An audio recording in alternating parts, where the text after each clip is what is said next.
How did he ask you out? It was the worst day of my life. He invited me to a concert. He didn't have a ticket, so we were on a big rock looking at this concert. Already I was like, never again. Are you kidding me? Couldn't wait for the next date, right? You couldn't wait for I was dying. I was like, I don't think this is going to work. Then we went to your car, and the car was broke. No oil. It got worse and worse. I said, I'll never, ever, ever see him again. First of all, that didn't happen.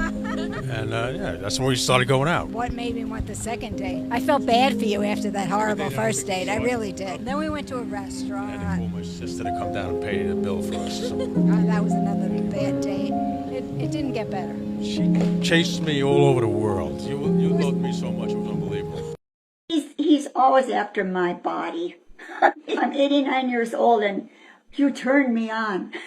Well, and she's so stingy with her body. We were both 10 years old. We were both in the same grade. So I've known her for 80 years. I still remain as horny as ever. He was a naughty boy. And he sat behind me usually. Yeah, behind her. And threw spitballs. And sometimes he'd dip them in the inkwell. When you're 10 years old, you know, girls weren't, we took it kind of slow and easy.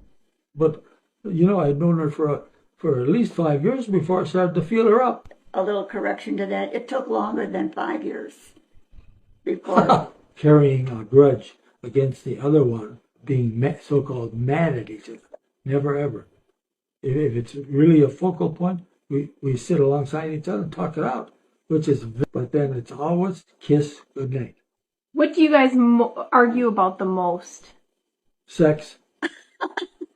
That he wastes money on haircuts. Absolutely.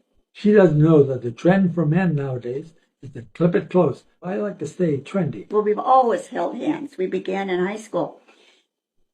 When we walk, now we hold hands, I think so. To support each other. Yeah, so we stay upright. The important thing in a marriage is to be nice to each other. Bro, my wife did it again. Yesterday I got back from work so tired, exhausted, and my wife and I had a couple things to do. By the time we were done with everything, it was like 9 o'clock, and I'm like, babe, I'm really tired. Can we just go and lay in bed for a little bit? And she's like, yeah, of course. I was so tired that I ended up knocking out and waking up to my alarm to go to work today.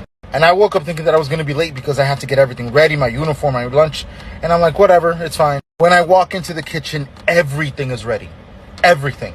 This woman woke up in the middle of the night to cook me a meal, get everything ready, put it neatly where I would see it, and go back to bed next to me so I wouldn't wake up alone. I damn near shed a tear this morning, I'm not going to lie. I went to give her a kiss in bed and say goodbye, and she does what she always does. She gets out of bed to make sure that I leave the house fine.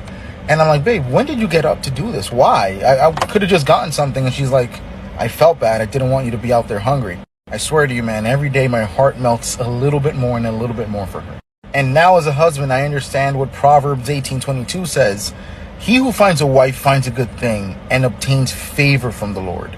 I had known favor and I had known blessings, but man, never to the degree that my wife has blessed me.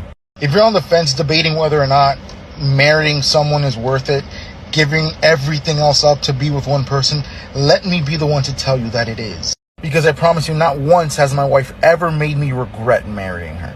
And that is a lot to say. Why do we continue to choose each other? Because it's ghetto out here.